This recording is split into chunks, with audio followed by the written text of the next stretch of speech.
আজকের দিনেই জন্মগ্রহণ করেন উর্দু পার্সিয়ান কবি মির্জা গালিব। তার আসল নাম মির্জা আসাদ উল্লাহ বেগ খান। 1997 সালে 27 ডিসেম্বর জন্ম তাঁর। যদিও তিনি সুরা আসক্ত ছিলেন, নিজের লেখা একাধিক কবিতায় সে বিষয়ে উল্লেখ করেছেন কবি।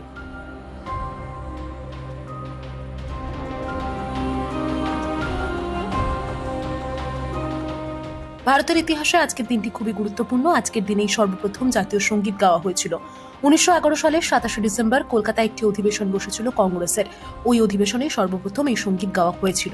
এই বৈঠকে উপস্থিত ছিলেন অম্বিকাচরণ মজুমদার, ভূপেন্দ্রনাথ বোস সহ একাধিক ব্যক্তি।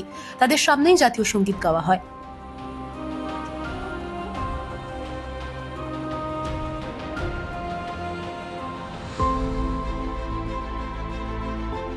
আজকের দিনে খুন করা হয়েছিল বেনজির ভুট্টোকে। 2007 সালের 27 ডিসেম্বর এই নারকীয় ঘটনার সাক্ষী থেকেছিল গোটা বিশ্ব। তিনি ছিলেন পাকিস্তানের সর্বপ্রথম মহিলা প্রধানমন্ত্রী।